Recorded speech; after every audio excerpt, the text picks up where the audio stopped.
La hija del millonario nunca había dado un paso hasta que lo sorprendió infraganti con la niñera y no podía creer lo que veían sus ojos. Hay momentos en la vida en que creemos tenerlo todo bajo control, que cada paso está planificado y cada sueño cuidadosamente trazado. Pero el destino, como un narrador invisible, aguarda en las sombras y de pronto retuerce la trama sin aviso, destrozando nuestros planos y obligándonos a empezar de cero. Para Elena Cortés, la vida había sido un mapa perfectamente dibujado. Pero el capítulo más importante, el que daba sentido, había desaparecido, dejando un vacío helado y doloroso.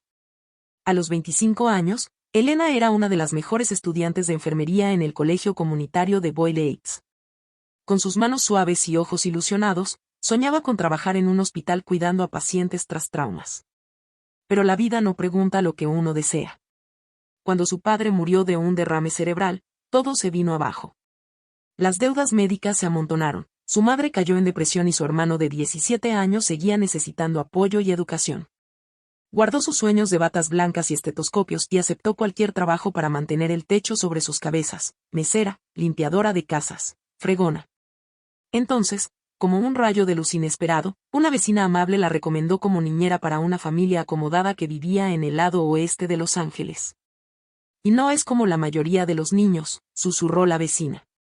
No camina, no habla, perdió a su madre en un accidente hace un año. ¿Te interesa? Elena dudó, pues no era lo que quería, pero el alquiler vencía, su madre necesitaba medicinas y su hermano libros. No tenía otra opción. Aquella mañana, Los Ángeles lucía un rostro gris, con nubes densas como velo matutino. Elena tomó el tren al West Side, con una bolsa de lona gastada que contenía su lonchera casera, su currículum y un puñado de esperanzas dispersas. Al salir del metro, entró en un universo distinto: banquetas impecables, edificios de vidrio y acero, autos de lujo alineados, boutiques donde un abrigo costaba más que su renta mensual. Se sintió fuera de lugar, pero mantuvo la cabeza erguida y siguió adelante con el corazón latiéndole en el pecho. Mientras tanto, Eduardo Blanco, de 33 años, vivía en una burbuja de privilegio y dolor. Su ático en ladera oeste, con ventanales de piso a techo y vista al Parque Griffith, reflejaba su vida meticulosamente curada. Como director ejecutivo de una firma de arquitectura, era célebre por su talento y su arrogancia. La riqueza y el poder lo habían convertido en un hombre frío y escéptico, que ya no se preocupaba por los demás. Pero en su mundo perfecto había un punto ciego: Sofía, su hija de 4 años. Desde el accidente que se llevó a su esposa, Sofía había caído en un extraño mutismo, no hablaba ni caminaba. A los mejores especialistas de la ciudad no les habían encontrado causa física. Es trauma psicológico, decían. Necesita tiempo. Pero el tiempo solo enterró más hondo el dolor de Eduardo y Sofía. La muerte de Ana absorbió lo mejor de él. De hombre cariñoso y risueño pasó a ser una máquina de control. En menos de un año despidió a 3 niñeras. A la última, psicóloga infantil, la echó por atreverse a sugerir que dedicara más tiempo a su hija. Trabajo para darle lo mejor, gritó. No traigas esa basura emocional a mi casa. No aceptaba que el problema no era Sofía, sino él. Solo una persona veía la verdad: Graciela Blanco, su madre, mujer fuerte y sabia de corazón amable. Desgarrada al ver a su hijo marchitarse en la soledad, tomó cartas en el asunto. Tras la recomendación de su manicurista, llamó a Elena Cortés, estudiante de enfermería que había empezado a aceptar trabajos de niñera por sus apuros económicos. Una breve entrevista y esa mirada triste pero valiente de Elena la conmovieron profundamente. Aquella mañana Eduardo leía un informe cuando el intercomunicador sonó con la voz suave de Graciela. Ya está aquí, Eduardo. Se llama Elena. Sé amable con ella. Sin responder, él apagó el intercomunicador con la mandíbula tensa, pensando: otra niñera, otro fracaso. La puerta del elevador privado se abrió. Graciela entró con su cálida sonrisa y al lado suyo, Elisa, con el porte de una mariposa frágil. Eduardo, ella es Elena. Elena, mi hijo. El primer encuentro fue eléctrico, y no en buen sentido. Él la miró con discreto desdén, ella, tímida, mantuvo una fuerza silenciosa que lo descolocó. Sus ojos eran un pozo hondo de pena, cansancio y una chispa de esperanza que él no comprendía. Su sencillez y honestidad le daban un golpe al mundo pulido que él había construido. Bienvenida, musitó. Percibiendo la tensión, Graciela intervino. Tú ve a tu oficina, Eduardo. Elena, acompáñame. Te presentaré la casa y a Sofía. Él entró sin mirar atrás y cerró la puerta con estrépito. A Elena le recorrió un escalofrío. Lo que soñaba como oportunidad parecía pesadilla. Pero al encontrar la mirada alentadora de Graciela, respiró hondo, estaba por su madre y su hermano, no se rendiría. El ático, con modernos muebles y obras de arte carísimas, parecía más un mausoleo de lujo que un hogar. Sin calidez ni vida, solo capas de glamour sobre un vacío profundo. Graciela la condujo por el pasillo hasta una habitación silenciosa. Aquí pasa la mayor parte del tiempo, susurró. Era el cuarto de Sofía, con juguetes de última generación, peluches gigantes y una cama de princesa. Pero en el centro, en un rincón, estaba la niña de cabello oscuro y ojos tristes, abrazaba a un conejito de peluche ajado. Tan pequeña, tan desolada. Su mutismo resonaba más fuerte que cualquier ruido. Elena sintió un nudo en la garganta, vio en Sofía el reflejo de su propio dolor, nacido de otras heridas. Sofía vivía en una jaula de oro. Elena llevaba años luchando por sobrevivir, pero en ambos corazones habitaba el mismo hueco silencioso, la misma pérdida muda. La puerta chirrió al abrirse.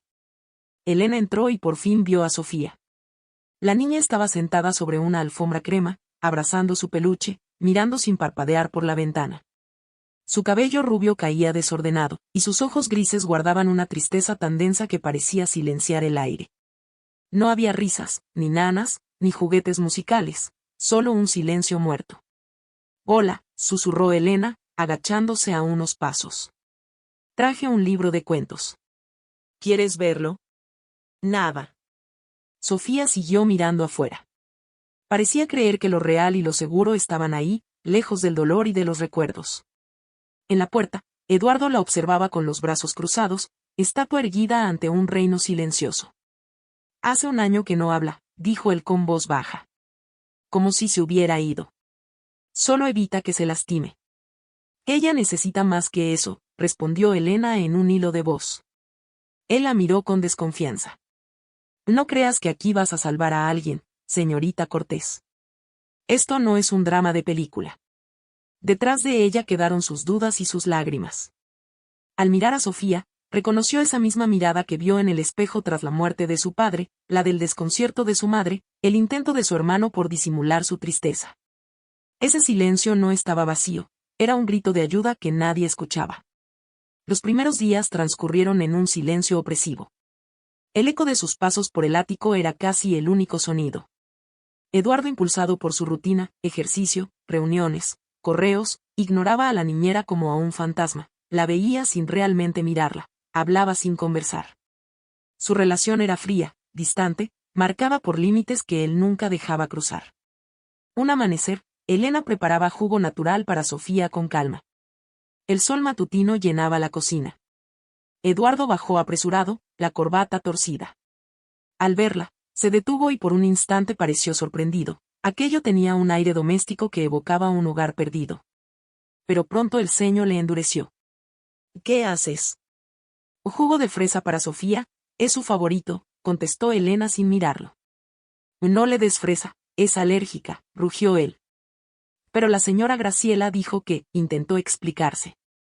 Mi madre no sabe todo, lo interrumpió él. Hazle jugo de naranja. La mordaza de la humillación atenazó el orgullo de Elena, pero obedeció. Sin embargo, la amargura del desplante la acompañó todo el día. Poco a poco, Elena comenzó a tender un puente silencioso hacia Sofía, cantaba nanas suaves, leía cuentos con voces divertidas y, sobre todo, la tocaba con ternura maternal. Ese contacto se volvió el único lenguaje que Sofía aceptaba. Un día lluvioso, mientras las gotas repiqueteaban en los ventanales, Elena extendió un tapete delgado en el centro de la habitación y puso algunos peluches, incluido un osito viejo que siempre llevaba en su bolsa. Hoy tendremos un pequeño concierto, susurró con voz dulce. Sofía observó la escena, aferrada a su peluche. Elena tomó un títere de mano y su voz cambió a alegre. Hola, soy el señor dinosaurio. Cualquiera en mi camino dirá achis. Con un estornudo fingido, cayó de espaldas con las piernas al aire como un escarabajo volteado. Fue tan ridículo que funcionó. Un suspiro suave emergió de Sofía, como un soplo de brisa, pero era risa. Elena sonrió y siguió con el espectáculo hasta que otra carcajada, más clara, salió de Sofía. En su oficina, Eduardo oyó el sonido a través de la puerta entreabierta. Se sobresaltó, incrédulo. Atrajo el sonido con pasos cautelosos. Y allí vio la escena, Elena en el suelo interpretando a un dinosaurio absurdo y Sofía encima, riendo con los hombros sacudidos de felicidad. Eduardo se quedó paralizado, con el corazón oprimido. Era la primera vez en un año que escuchaba a su hija reír. No entró, sabía que había algo más roto que un corazón en aquella habitación, y para repararlo bastaba con volver a empezar desde la risa más pequeña. Él retrocedió en silencio, cerrando la puerta sin un sonido. De vuelta en su escritorio, miró los planos arquitectónicos inacabados. Pero ya no significaban nada. Solo esa risa resonaba en su mente, antes cotidiana, ahora más valiosa que cualquier edificio que hubiese erigido. Aquella mañana, el primer rayo de sol tras días de lluvia se coló por los ventanales, dibujando franjas doradas sobre el piso de madera. El ático se sentía más iluminado, aunque el aire seguía denso de tensión. Elena estaba en el cuarto de juegos con Sofía. En los últimos días, la niña había empezado a mostrar señales de conciencia. Volteaba la mirada durante los cuentos y a veces movía los labios como intentando responder. Pequeños avances, pero llenos de esperanza. Hoy, Elena decidió probar algo distinto. Sacó de su bolsa una gran pelota de terapia, un equipo que había guardado de sus días en la escuela de enfermería. Conocía el ejercicio, hacer que la niña se sentara en la pelota, sostenerla con ternura y mecerla despacio para activar los músculos del tronco y el equilibrio. Al principio, Sofía se tensó, pero Elena fue paciente. Es solo un juego, susurró. Como sentarse en la luna. Bañada en la luz matutina, Sofía se acomodó sobre la pelota abrazada a su osito, meciéndose suavemente mientras Elena guiaba el movimiento. Sus piernitas empezaron a trabajar, su espalda se erizó apenas, y entonces la puerta se abrió de golpe. Eduardo apareció en el umbral, con los ojos desorbitados y el rostro enrojecido de ira. Vio a su hija en la pelota, aferrada al peluche, mientras Elena la aseguraba por detrás. ¿Qué diablos estás haciendo?, rugió, su voz retumbando. Elena se detuvo en seco. Sofía se encogió, apretando más fuerte su osito, la pelota quedó inmóvil y el cuarto se volvió piedra. Es una técnica de terapia básica, dijo Elena, esforzándose por mantener la calma. La aprendí en la escuela. Ayuda a Sofía. Tú eres su niñera, no una fisioterapeuta, escupió Eduardo, entrando con furia. Ya contraté a los mejores especialistas. ¿Crees que puedes hacer lo que ellos no lograron? Elena dio un paso atrás, el bochorno coloreándole el rostro. Respiró hondo. No pretendo reemplazar a nadie, respondió. Solo intento ayudar. Ella necesita moverse. Está progresando. Nadie te pidió que hicieras eso, voz de Eduardo gélida. No arriesgues a mi hija así nunca más. Se acercó y levantó a Sofía de un tirón, con la niña temblando y enterrando la cara en su hombro. Observó la escena con el pecho encogido. Sin una palabra más, Eduardo salió de la habitación. De pronto el espacio quedó hueco, como si el aire se hubiera esfumado. Elena se quedó inmóvil, las manos posadas sobre la pelota. Antes símbolo de esperanza, ahora causa de tormenta. Una sola lágrima rodó por su mejilla, luego otra. No lloraba por haber sido reprendida, sino porque una puerta se había cerrado de golpe justo cuando empezaba a abrirse. Eduardo llevó a su hija al cuarto, la colocó con cuidado en su cuna y tarareó una nana que Ana solía entonar, aunque su propio corazón estaba hecho un torbellino. La imagen de Elena, fuerte, firme y llena de fe, lo desconcertaba, no porque ella tuviera esperanza, sino porque él ya no. Se sentía un padre fracasado, impotente. La muerte de Ana no solo le arrebató a su esposa, sino también su fe en los sueños y su sentido de rumbo. Ahora Elena, con su quieta determinación, le devolvía el espejo de todas sus grietas. Se sentó junto a la cama de Sofía, la vio dormir con sus pestañas largas y mejillas suaves, recordándole que la vida, aun cuando duele, sigue siendo hermosa. Se levantó, tomó el teléfono y llamó a su asistente. Cancela todo esta tarde, ordenó. Necesito tiempo para arreglar lo que rompí. Bajó a la cocina y encontró a Elena lavando los platos con la espalda inclinada y los ojos rojos de tanto contener las lágrimas. Él se acercó despacio, avergonzado. De Elena, musitó con voz áspera. Ella se sobresaltó, se secó las lágrimas de un gesto apresurado y se giró. Lo siento, dijo él en un hilo de voz. No debía hablarte así. Es que, tengo miedo. Aquellas palabras sencillas lo derrumbaron como una bomba. Por primera vez, ella vio tras su coraza de hierro al padre que se había perdido en el dolor. Un hombre ahogado en la viudez. Sus ojos ya no eran fríos, destilaban sufrimiento auténtico. Lo entiendo, señor Blanco, respondió ella con suavidad. Solo quiero ayudar. Él bajó la cabeza. Lo sé, y estuve equivocado. Necesito tu ayuda. Necesito que me ayudes a cuidar a mi hija. Extendió la mano en señal de rendición, un acto de valentía de quien siempre había buscado el control. Elena no dudó, tomó su mano con firmeza. Allí, en medio de platos a medio lavar y un duelo silente, nació una reconciliación. Y con ella, una chispa de esperanza, una flor frágil brotando de tierra endurecida. A partir de ese día, el ático empezó a cambiar, aunque no de la noche a la mañana. Nadie pulsó un interruptor para convertir a Eduardo en el padre perfecto. Pero, poco a poco, el hielo comenzó a derretirse. Volvía más temprano a casa, primero unos minutos, luego horas. Ya no se encerraba todo el día en la oficina. Iba al cuarto de juegos, se quedaba en silencio observando cómo Elena esbozaba una sonrisa al escuchar la risa contenida de Sofía. Una tarde, mientras Elena construía un castillo de bloques con Sofía, Eduardo se sentó a su lado y tomó un trozo de madera con timidez. ¿Dónde va este?, preguntó en voz baja. Elena, sorprendida, apuntó. Ahí, a la izquierda. Es la torre del castillo. Él trató de encajarlo. Falló. Segundo intento, también falló. Tercer intento, la pieza resbaló y derribó medio castillo. Se quedó mirando a Elena, luego a Sofía, y de pronto la niña soltó una carcajada clara y real. Eduardo parpadeó y rió con ella por primera vez en mucho tiempo. Después empezó a preguntar más. ¿Cómo estuvo hoy Sofía? ¿Cuál es su comida favorita? ¿Te gusta dibujar, Elena?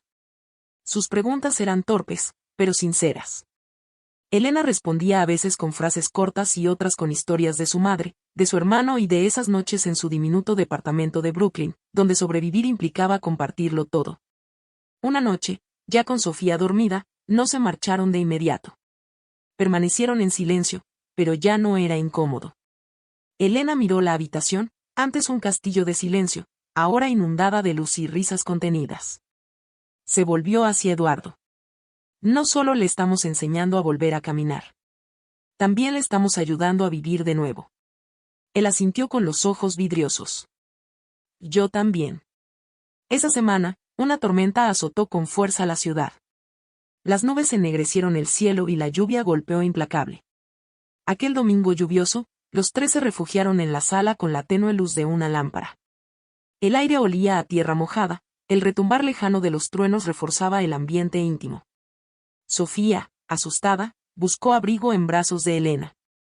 Eduardo, al notar el temblor de su hija, se sentó junto a ellas y tomó la mano de Elena con suavidad. Por primera vez, habló de Ana, su esposa. Era la mujer más increíble que conocí, dijo con voz entrecortada. Llena de vida, con sueños. Era la luz de mi mundo. Elena guardó silencio, escuchándolo. Él necesitaba soltar ese peso de culpa y duelo. Habló del accidente, de la culpa, de la pesadilla de perderla. Y era un hombre arrogante, admitió. Pensaba que el dinero lo solucionaba todo, hasta que la perdí, y casi pierdo a mi hija. Elena se inclinó y lo abrazó con ternura, dándole fuerzas. No eres un monstruo, Eduardo, susurró. Eres un padre que se perdió, pero que ahora está encontrando su camino. Él se aferró a ese abrazo y, por fin, las lágrimas brotaron, las que llevaba meses conteniendo, cayendo suaves como la lluvia del exterior. La tormenta amainó y con ella un poco de su dolor. Ahora, sentados con Sofía dormida entre ellos, comprendieron que de aquella frágil conexión nacía algo profundo y verdadero. Una tarde de otoño en Griffith Park, Con los árboles susurrando historias antiguas mientras las hojas crujían bajo sus pies, los tres descansaban en una banca. Sofía jugaba con su osito. Eduardo suspiró. Mi niña, murmuró. Es como un puzzle que se arma de nuevo. Elena guardó silencio un instante y luego le preguntó con suavidad. ¿Has pensado en probar otra terapia para Sofía? Algo distinto. Él la miró intrigado. Hemos visto a los mejores de Los Ángeles. Nada cambió. ¿Y si no es su cuerpo el que está atrapado? Dijo ella. ¿Y si es su corazón? Leí de un terapeuta en Seattle que mezcla fisio con música, animales y emociones. Ha logrado avances reales con niños bloqueados por el trauma. Eduardo dudó. ¿Y si volvemos a fracasar? ¿Y si no? Replicó Elena. ¿Y si esto le da a Sofía la oportunidad de correr, saltar, disfrutar la infancia que merece? Él apretó su mano con firmeza. Vamos, contestó. Seattle, ¿verdad? Y una semana después abordaron un avión rumbo al oeste, no con certeza, sino con la esperanza frágil y valiente. En Seattle, al pie de altos pinos, llegaron a una pequeña clínica donde los recibió el doctor Juan Rivera con una sonrisa cálida. Después de la consulta, se arrodilló a la altura de Sofía y esperó. Ella lo miró sin huir. No hay daño neurológico, explicó el doctor luego. Todo es una respuesta defensiva al trauma, un miedo tan profundo que paralizó su cuerpo. Elena se emocionó. Podemos trabajar con esto, afirmó el doctor Rivera. No será rápido, pero es posible. Eduardo miró a su hija y luego a Elena, la mujer que encendió la primera luz en la oscuridad. Por primera vez en más de un año, creyó que la esperanza era real. En Seattle despertaban cada mañana al canto de los pájaros y la guitarra suave que resonaba en la clínica, donde Maple, un golden retriever entrenado para abrazar a los niños, regalaba consuelo peludo. Allí, los tres encontraron un hogar alternativo. Las mañanas comenzaban con Eduardo preparando café mientras Elena trenzaba el cabello de Sofía. No hacían falta muchas palabras, con solo mirarse se hablaban de algo sagrado que crecía entre ellos. Sofía aún no hablaba, pero comenzaba a tararear suavemente las canciones de terapia. No caminaba, pero empezó a gatear, sentarse sola y estirar la mano por sus juguetes. Cada pequeño avance hacía que Elena parpadeara para contener las lágrimas, y Eduardo ya no podía ocultar la sonrisa boba y orgullosa que siempre emergía en su rostro. Un día soleado, el doctor Rivera los invitó a un parque cercano para la primera sesión al aire libre. Elena extendió una manta, Eduardo levantó una pequeña carpa. Sofía se sentó entre ellos, abrazada a su osito, con los ojos brillando bajo el sol de la tarde. Probemos algo nuevo, susurró Elena, sosteniendo las manitas de Sofía. La niña la miró sin miedo, solo expectante. Elena la levantó con cuidado. Las piernecitas de Sofía temblaron, su espalda se arqueó apenas, pero logró mantenerse de pie por sus propios pasos, en un instante tan frágil como la luz del atardecer. Y luego, un paso, inseguro, diminuto, eterno, suficiente para congelar el aire, para silenciar el mundo. Elena exhaló, Eduardo se quedó paralizado. Sofía los miró, sonrió y dio otro paso. Después cayó en los brazos de Elena, estallando en carcajadas, ese sonido que había quedado sepultado por el dolor. Eduardo no pudo contener las lágrimas. Cayó de rodillas y los abrazó a las dos. Elena también lloró, no por la hazaña técnica, sino porque Sofía había decidido caminar hacia ellos. En aquel abrazo, entre la hierba verde, el sol cálido y el aroma de la tierra, ya no eran tres corazones rotos, eran una familia. Regresaron a Los Ángeles una tarde suave de otoño. El ático dejó de sentirse frío y distante. Lo que antes parecía un mausoleo de recuerdos volvió a latir. Sobre la mesa reposaban los dibujos desordenados de Sofía. En el suelo, peluches testigos de una niña que finalmente vivía. Elena entró a la cocina, ahora siempre perfumada de pan tostado y con el murmullo de la radio matinal, mientras Eduardo arrodillado junto a la ventana plantaba hierbas, algo que antes consideraba pérdida de tiempo. Sofía, con piernas aún inestables pero cada día más firmes, corría en zigzag por la sala, llamando. Elena. No alzó la voz, pero fue perfectamente claro. Cada día era un milagro. Una tarde, los tres se sentaron en el balcón, compartiendo un banco y contemplando el atardecer. Nadie hablaba, Solo el tarareo de Sofía, una vieja tonada de terapia, y el suave latir de corazones en paz. Hiciste lo que nadie más pudo, murmuró Eduardo, la mirada fija en el horizonte. La salvaste. Me salvaste a mí. Elena solo sonrió. No necesitaba más palabras, lo había sentido en cada caricia, cada mirada y cada paso tambaleante. Al día siguiente, Eduardo los llevó a un lugar especial, una casita en las afueras con un porche blanco y un jardín lleno de lavanda. La compré, dijo, para que Sofía tenga una infancia de verdad y para que tú tengas un hogar de verdad. Elena se detuvo, conmovida. Sofía corría por el jardín gritando. Osito. Osito. Eduardo vaciló un instante y luego sacó un estuche de terciopelo. Sencillo, elegante. No lo pregunto por obligación, sino por deseo. ¿Te casarías conmigo, Elena Cortés? ¿Serías la madre de mi hija y el amor de mi vida? Elena no respondió al instante. Se acercó a Sofía, se agachó y la abrazó mientras la niña perseguía mariposas. Luego se volvió hacia Eduardo, con lágrimas en los ojos y una sonrisa en los labios. Y ya he sido todo eso desde hace tiempo, Eduardo Blanco. Tomó su mano y asintió. Y así, entre flores de lavanda y risas de una niña que alguna vez fue silenciosa, se selló una promesa. No perfecta, pero forjada por quienes habían sido quebrados y nunca renunciaron a la esperanza. La vida gira en círculos, dolor, esperanza, amor, sanación. Se suceden como estaciones, y nuestra familia, Eduardo, Elena y Sofía, es prueba de que el destino puede ser cruel, pero nada resiste el corazón que se atreve a soñar y rehúsa rendirse. Nuestra historia no comienza con pasión, sino con roturas, no sigue con rosas, sino con lágrimas, y no termina con un felices para siempre, sino con la elección diaria de amarnos en lo ordinario y en lo diminuto. Porque la esperanza pura es lo único capaz de sanar todas las heridas.